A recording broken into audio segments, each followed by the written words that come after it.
ولله الحمد. الله أكبر كبيرا والحمد لله كثيرا وسبحان الله بكرة وأصيلا. لا إله إلا الله والله أكبر. الله أكبر ولله الحمد. الله الأحد الصمد الذي لم يلد ولم يولد ولم يكن له كفوا أحد. نحمدك يا ربنا كما علمتنا أن نحمدك، ونشكرك شكرا كما علمتنا أن نشكرك. أنت المقدم وأنت المؤخر، بيدك الخير إنك على كل شيء قدير. نشهد أن لا إله إلا الله وحده لا شريك له، ونشهد أن محمدا عبده ورسوله الذي لا نبي بعده. اللهم صل وسلم وبارك على هذا النبي الكريم الرسول الأمين نبينا وسيدنا محمد وعلى آله وصحبه وذرياته وأمته إلى يوم الدين. أما بعد، فيا عباد الله أحباب الله وأحباب رسوله صلى الله عليه وسلم، أوصي نفسي وإياكم بتقوى الله فقد فاز المتقون، فلا تموتن إلا وأنتم مسلمون. فقال تعالى: يا أيها الذين آمنوا اتقوا الله حق تقاته ولا تموتن إلا وأنتم مسلمون. الله أكبر، الله أكبر، الله أكبر ولله الحمد. Hadirin rahimani wa rahimakumullah. Tepat di waktu ini, tepat di bulan ini, 15 abad yang lalu kurang lebih setidaknya, terhitung dimundurkan satu hari ke belakang, yaitu di tanggal 9 Dzulhijjah di tahun 632 Masehi, di atas Bukit Kasih Sayang, Jabal Rahmah, dengan ketinggian 200 kaki, sekitar 61 meter, di atas tunggangan unta yang gagah, Rasulullah sallallahu alaihi wasallam menyampaikan satu khutbah yang sangat legendaris, khutbah yang kelak akan dikenang sepanjang masa, khutbah yang memberikan pesan-pesan penting, khutbah yang menjadi intisari kehidupan perilaku setiap muslim mukmin dimanapun ia berada, dan sekaligus khutbah yang menandai perpisahan Rasulullah sallallahu alaihi wasallam di muka bumi ini dan menyelesaikan tugas kerasulannya dengan sempurna. Hadirin rahimani wa rahimakumullah, khutbah inilah yang intinya setiap tahun sampai kepada kita untuk mengingatkan kehidupan kita, memperbaiki perilaku kita, sehingga dengan itu diharapkan dalam usia berapapun, dalam keadaan apapun, di tempat manapun kita beraktivitas, bila pun kita kemudian wafat dan kembali kepada Allah subhanahu wa ta'ala, maka kembalilah ia dalam keadaan husnul khatimah, kembali dalam keadaan yang baik, kembali berperilaku yang mulia, meninggalkan sifat salahnya, mengembalikan sifat solehnya. Di dalam bahasa Arab, kebaikan, kesolehan yang muncul setelah salahnya hilang disebut dengan al-birru. Bila ia melekat kepada perilaku orang yang mengerjakannya, pada tubuh yang dikendalikannya, maka disebut dia dengan al-mabrur. Maka orang-orang dari insan beriman yang menunaikan ibadah haji, wukuf di Arafah, mengenang bagaimana pesan-pesan Nabi sallallahu alaihi wasallam, kemudian ia praktekkan itu saat ia kembali ke rumahnya setelah menunaikan ibadah hajinya, maka Nabi mengatakan, wal hajjul mabruru laisa lahul jazaa'u illa al jannah. Dan haji yang berhasil merubah perilaku orang yang menunaikan haji itu menjadi lebih baik, menjadi soleh dan meninggalkan salahnya, maka dengan itulah kemudian ia jaga sampai ia wafat, dan penjagaannya itu akan mengantarkan ia pada pahala tiada yang sepadan kecuali surganya Allah subhanahu wa ta'ala. Sedangkan bagi orang-orang yang belum atau tidak berhaji, atau bahkan sedang berhaji, maka dianjurkan oleh para ulama untuk mendapatkan sifat mabrur itu, mendapati, merenungi dan mengamalkan kandungan pokok khutbah Nabi sallallahu alaihi wasallam yang disampaikan dalam kesempatan khutbah wada' pada tahun 632 Masehi itu. Ada 3 pesan utama, ada 3 pokok yang ditekankan oleh Nabi sallallahu alaihi wasallam kepada kita umatnya. Dari 3 ini kemudian ditekankan pengingat penting pada 2 bagiannya, sehingga 3 ditambah 2 menjadi 5 pokok utama dalam kehidupan kita. Nabi SAW setelah memuji Allah Subhanahu wa ta'ala, kemudian mengingatkan kita dalam kebaikan, lalu mengatakan, au kama qala sallallahu alaihi wasallam, ayyuhan nasu, wahai seluruh manusia. Ini menunjukkan saking pentingnya pesan ini. Jangankan orang-orang yang beriman, orang yang belum beriman pun, seluruh manusia dianggap penting untuk menerima pesan ini. Dianggap akan istimewa, akan sukses, akan menjadi baik di hadapan Allah Subhanahu wa ta'ala jika mengamalkan pesan-pesan ini. Maka yang pertama kata Nabi, orang yang ingin selamat di dunia dan kemudian selamat sampai ia pulang kepada Allah Subhanahu wa ta'ala, maka pesan yang pertamanya, ayyuhan nasu, wahai manusia dimanapun kalian berada. Ya harfun nida, menunjuk makna dekat, makna menengah, makna jauh. Nida'ul qarib, nida'ul mutawassit, nida'ul ba'id. Aku tekankan pada kalian, aku ingatkan pada kalian. Ayyuha, ayyunya munada, berisi taukid untuk mengingatkan. Haknya tanbih, tanbih untuk menekankan. Taukid menekankan, hak tanbih mengingatkan. Apa yang diingatkan oleh Nabi kepada kita sallallahu alaihi wasallam? Inna dima'akum wa amwalakum haramun alaikum. Jaga diri kalian dari tindakan kriminal, kata Nabi sallallahu alaihi wasallam.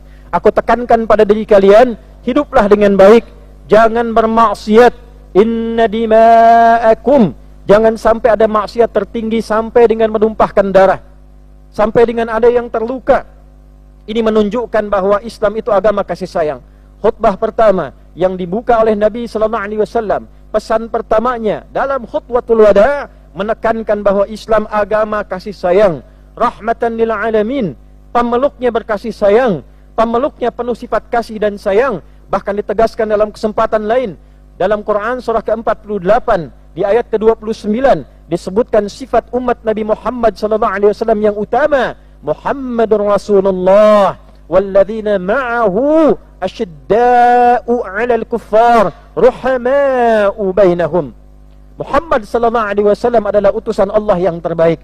Ciri umatnya, ciri yang mengikutinya, tegas terhadap berbagai penyimpangan, tindakan kriminal, tegas dalam meninggalkannya, tegas dalam menjauhinya, tegas dalam mencegahnya, tapi saat yang bersamaan ruhama'u bainahum.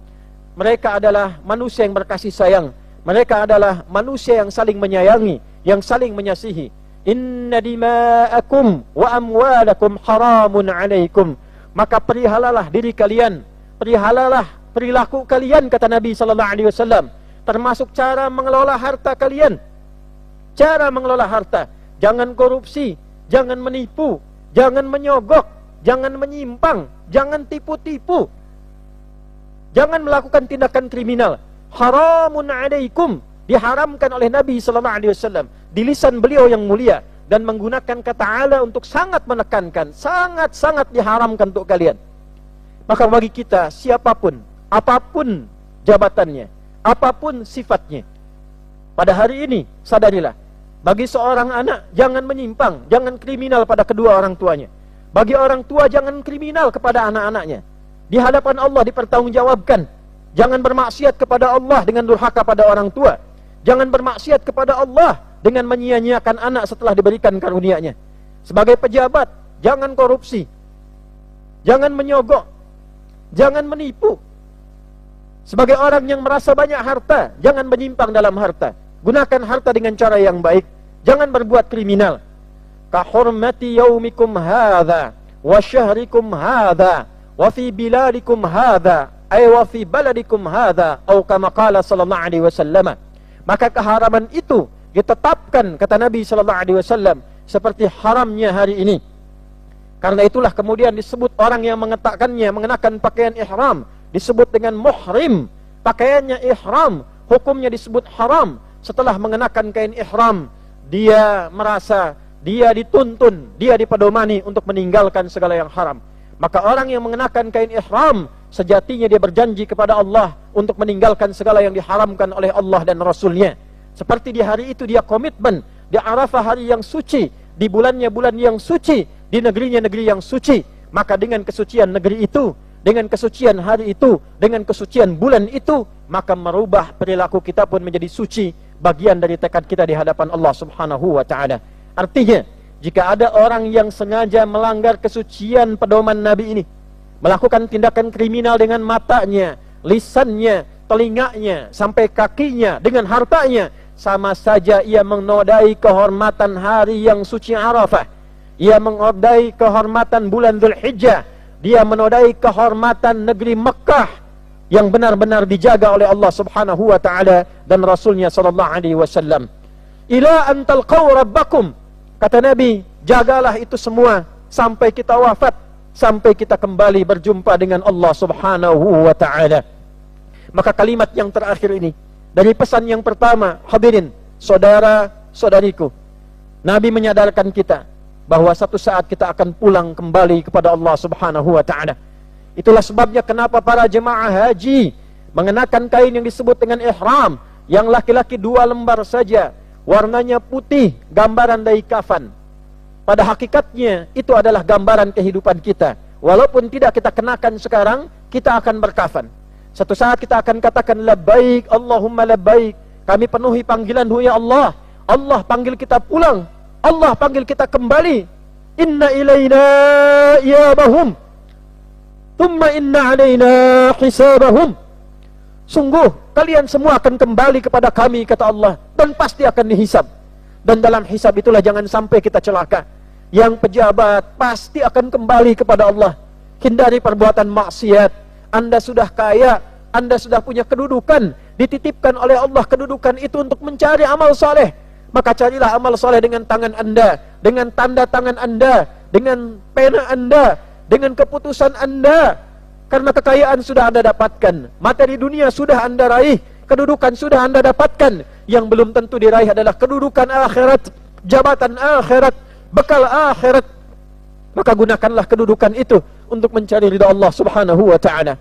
Baik sebagai pemimpin tertinggi, ada yang dipimpin, ditunjuk oleh Allah Subhanahu wa taala sebagai presiden, ada yang wakil presiden, ada yang menteri, ada yang gubernur, ada yang kemudian jadi bupati, ada yang wali kota, sampai camat, sampai lurah, sampai kades. Setidaknya titipan dari Allah yang akan dipertanggungjawabkan.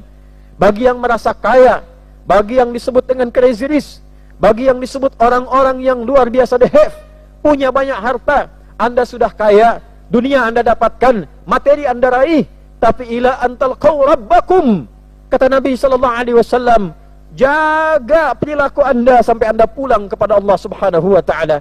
Nabi mengatakan kita akan pulang.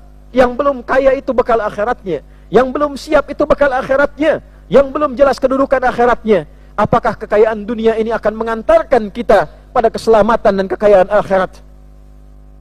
Maka Nabi sallallahu alaihi wasallam menekankan di penutup bagian pesan pertama ini, satalqauna rabbakum wa tus'aluna an a'malikum. Engkau pasti akan bertemu dengan Rabbmu dan engkau akan ditanya tentang amal-amalmu. Yang pengajar akan ditanya tentang bagaimana tentang pengajarannya. Yang belajar akan ditanya tentang cara belajarnya. Yang pejabat akan ditanya tentang jabatannya. Yang dititipkan harta akan ditanya dengan hartanya. Yang dititipkan ilmu akan ditanya dengan ilmunya. Yang pasti kata Nabi, kalian semua apapun sifatnya pasti akan wafat dan kembali kepada Allah Subhanahu wa taala. Ayah akan ditanya tanggung jawab di rumah tangganya. Ibu akan ditanya tentang perawatan anaknya. Duhai perempuan-perempuan, para ibu yang sibuk mencari karir, para ibu yang sibuk mencari tenar, para ibu yang sibuk mencari nilai-nilai ketinggian sosial, pada akhirnya yang ditanya oleh Allah Subhanahu wa taala adalah kewajiban pertamanya tentang anak-anaknya dan keadaan di rumah tangganya. Allahu akbar, Allahu akbar, Allahu akbar, walillahil hamd. Yang kedua, hadirin rahimani rahimakumullah, Nabi sallallahu alaihi wasallam menekankan kepada kita agar saling menjaga di kehidupan rumah tangga antar pasangan. Istausu fi nisaikum khaira. Pada para pria, para suami, Nabi memberikan wasiat pesan yang tegas, yang teguh, yang singkat, yang padat. Kata Nabi sallallahu alaihi wasallam, berperilaku baiklah kepada istrimu. Berperilaku baiklah kepada pasanganmu. maka mafhum mukhalafahnya, pengertian terbaliknya, bagi para istri pun berperilaku baiklah kepada suamimu. Maka hendaknya di kesempatan kali ini tidak akan mungkin bila kita tidak menyadari negara yang kuat, negara yang stabil, masyarakat yang baik akan diawali, dibina dengan keteguhan dan juga ketentraman kebaikan pendidikan di rumah tangganya. Jadi ketika Nabi memberikan penekanan yang kedua pada pendidikan di rumah tangga, ini artinya adalah pendidikan awal yang mengantarkan pada masyarakat yang kuat, negara yang stabil, pemerintahan yang baik, yaitu kebaikan di rumah tangganya. Dan tidak mungkin rumah tangga itu akan baik, anak baik, cucu baik, kalau hubungan suami istrinya tidak baik-baik saja.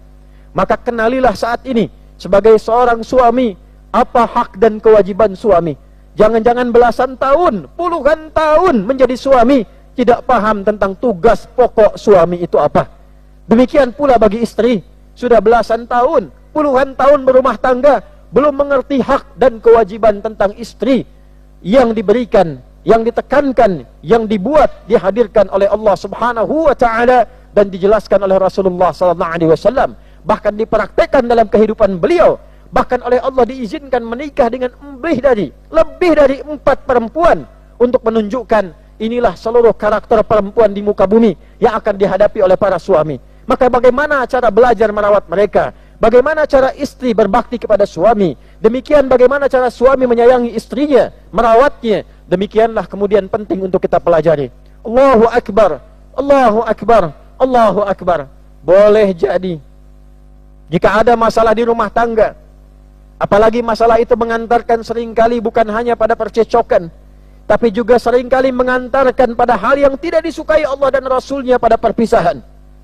Mohon maaf, kini kita dapati 1 bulan pisah, 2 bulan pisah, 3 bulan persoalan yang rumit.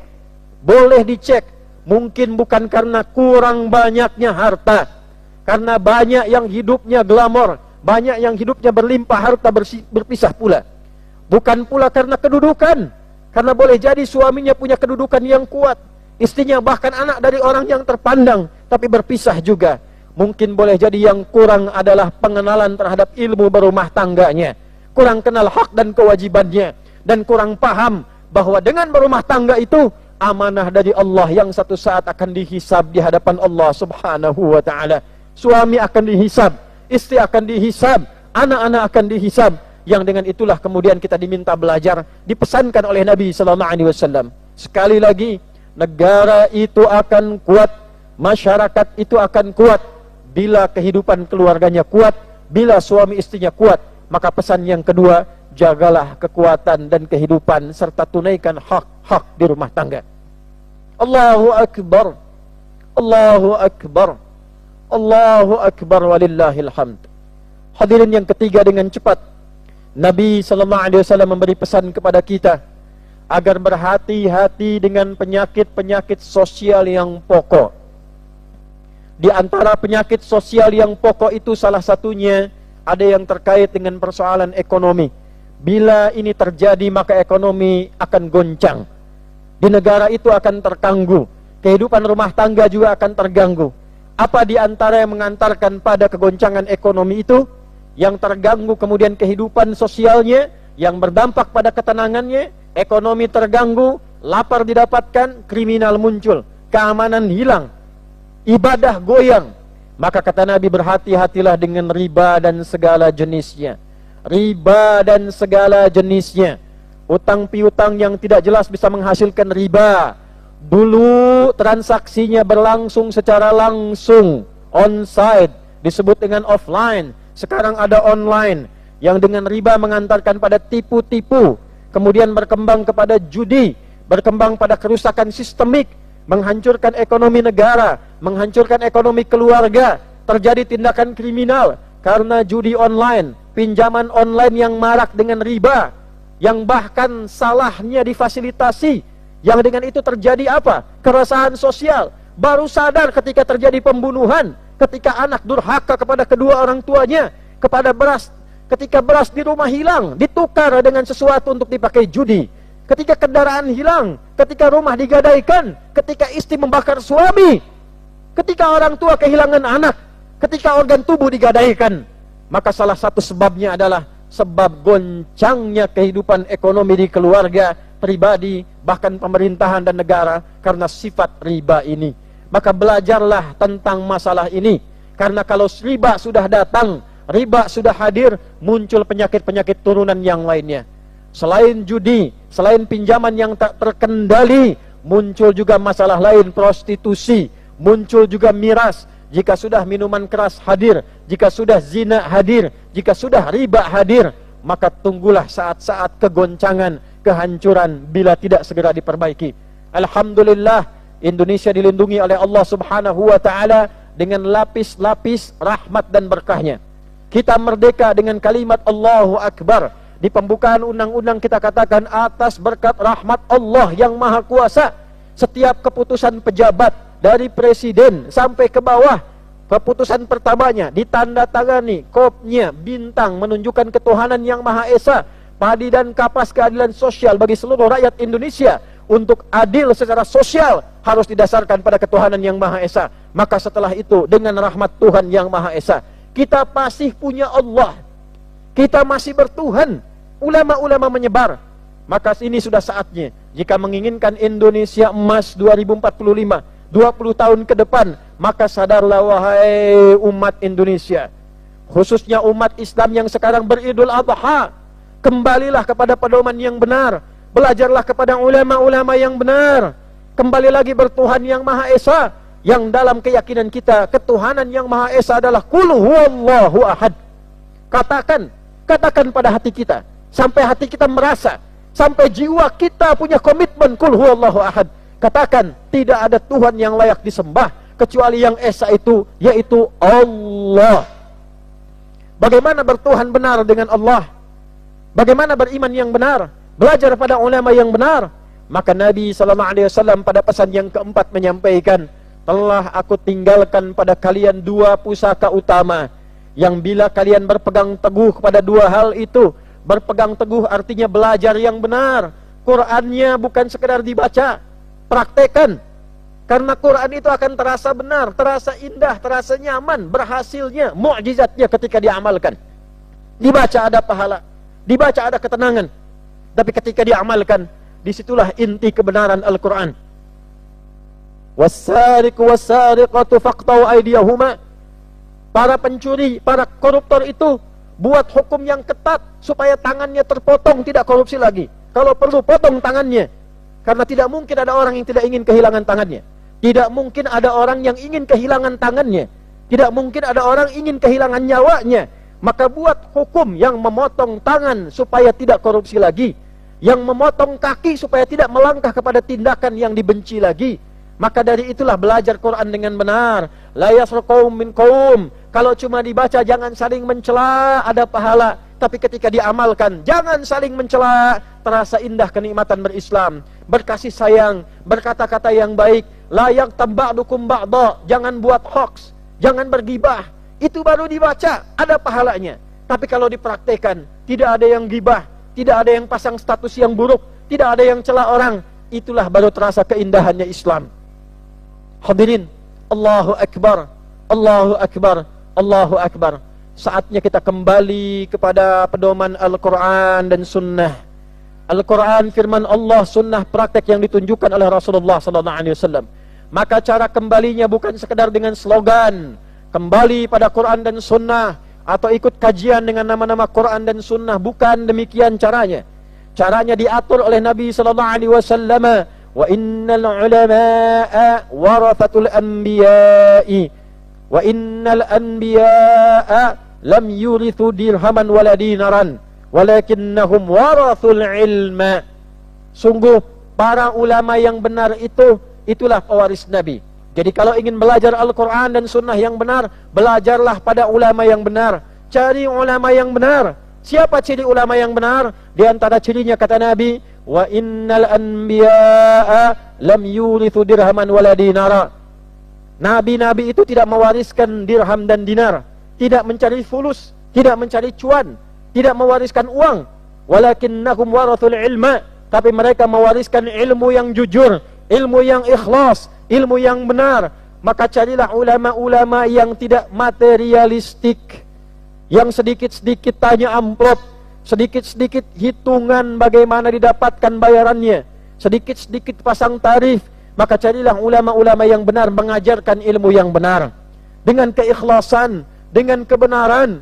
Apa ciri ilmu yang benar itu? Yarfa'illahu alladhina amanu minkum walladhina utul ilma darajat. Yaitu orang-orang yang diberikan, dianugerahkan oleh Allah ilmu, yang dengan ilmu itu iman kita terangkat. Jadi semakin kenal Allah, semakin dekat dengan Allah, semakin paham kita akan meninggal, semakin tahu kita akan menghadap Allah. Semakin dekat, semakin dekat, semakin dekat. Dekat dalam bahasa Arab disebut dengan qarib, semakin dekat disebut dengan kurban. Maka 1 tahun sekali kita berkurban. Kurban itu secara makna lugawi bukan memotong hewan, bukan potong kambing, potong domba, potong sapi, potong kerbau, potong unta. Bukan. Kurban itu adalah ikhtiar kita, cara kita beribadah sampai kita merasa semakin dekat dengan Allah Subhanahu wa ta'ala. Kita puasa kemarin, puncaknya puasa Arafah, supaya semakin dekat dengan Allah. Yang haji merasa lebih dekat dengan Allah, yang karena dekat itu kita sadar hakikat kebaikan. Kita tahu cara berbenah, kita tahu bagaimana cara kita pulang. Maka itulah yang menghasilkan kesimpulan kenapa orang berhaji, kenapa kita menyembelih hewan. La yanalallaha luhumuha wala dima'uha walakin yanaluhu taqwa minkum. Yang sampai kepada Allah itu bukan darahnya, bukan dagingnya, bukan berapa ton Anda kurbankan, bukan berapa berat, bukan berapa banyak engkau bagikan. Kata Allah, yang sampai kepada Allah, yang diterima oleh Allah adalah takwanya, sifat baiknya, kedekatannya kepada Allah. Surah Al-Hajj di ayat ke-37. Demikian yang haji juga puncaknya, terakhir ketika di Muna, yang kita sebut dengan Mina. Mereka kemudian berkontemplasi, berzikir, merenung. Wadhkurullaha fi ayyamin ma'dudat, faman ta'ajjala fi yawmaini fala ithma alaih, wa man ta'akhkhara fala ithma alaih, liman ittaqa. Silahkan, 2 hari sudah merasa baik, selesai. Belum cukup itu, nafar akhir, hari ketiga, liman ittaqa, sampai engkau merasakan kedekatan kepada Allah yang lebih, takwamu bertambah. Yang tidak haji meningkat takwa, yang berhaji meningkat takwa. Apa ciri meningkat takwa itu? Merasa lebih dekat dengan Allah. Maka ibadahnya meningkat, ibadah spiritual, salatnya meningkat, baca Qur'annya lebih senang lagi, ibadah sosial, jadi pejabat yang baik, jadi hartawan yang baik, menjadi rakyat yang baik, menjadi guru yang baik, ulama yang baik. Itulah hakikat kurban. Jika ada yang berkurban hari ini, sapinya sekian ton, ditebarkan sekian banyak, tapi tidak membuat dia